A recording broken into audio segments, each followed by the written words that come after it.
Imagine driving down a pitch-black road.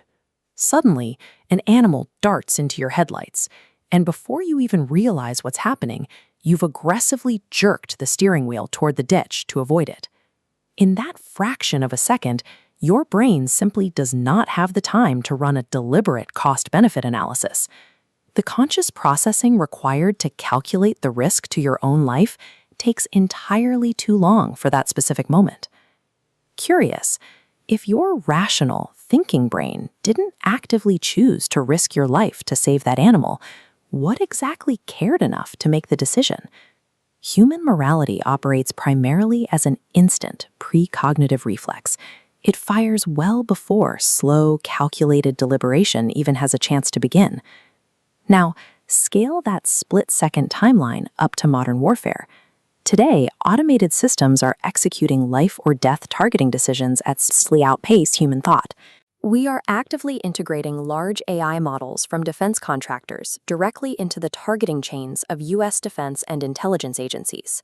How can we build ethical machines or hold these tech companies accountable if we can't even locate where human morality exists in our own decision-making process? Without pinpointing and understanding our own moral reflex, we are deploying automated weapon systems in a complete ethical vacuum. This timeline shows the precognitive conscious hypothesis and its critical interval, the 1/60th of a second.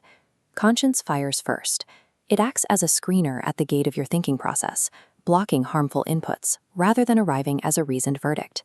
You can see this speed in physical performance. Think of a competitive swimmer's racing start. The trained body answers the starting gun and launches off the block before any deliberate thought has time to form. Athletes harness this tiny window.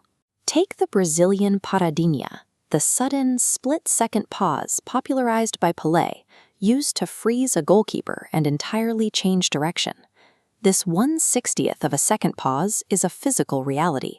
It is humanity's native, embodied defense mechanism against harmful action. There is a specific counter-strategy designed to defeat that exact moral reflex. Architects of mass manipulation, like public relations pioneer Edward Bernays and behaviorist B.F. Skinner, built what Yich calls dark intelligence. Their shared operational technique is known as saturation, deliberately flooding the human mind with an overwhelming volume of repetitive information. This visual shows exactly how it works. Saturation does not try to reason with your conscience. Instead, Once the moral gate is bypassed, this manipulation is cleanly repackaged as expert strategy, feeding directly into society's knowledge pool for the next generation. The ultimate goal of dark intelligence is the total destruction of the time required for human morality to fire. History keeps a strict ledger of what happens when that moral pause is erased. Take the 1954 Guatemalan coup, where Bernays engineered a massive public relations campaign painting land reform as a Soviet threat to protect fruit company interests. That specific campaign led to 2 decades of dictatorship and civil war, resulting in roughly 200,000 dead Guatemalans. In modern warfare, the speed of automated decisions carries similar devastation. During the opening hours of a military assault, a calculated missile strike hit the Mineb Girls' School in southern Iran. Amnesty International documented 168 people killed, including more than 100 children. In both cases, the architects who designed the campaigns and algorithms remain completely untouched, living celebrated lives, while the voiceless victims bear the total physical cost. Retroactively attempting to punish the enablers after the harm is already done completely fails those victims. This historical ledger issues a direct challenge to the modern software engineers and tech executives like Alex Karp building today's automated targeting chains. It demands a precognitive audit.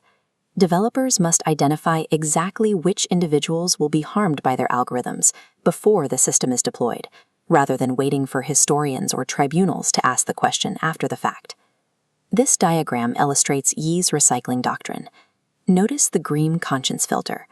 Wisdom cannot re-enter the human knowledge pool if it is polluted with the manipulation and harm of dark intelligence. In a world increasingly driven by automated systems, you have to aggressively defend the split-second pause in your own life.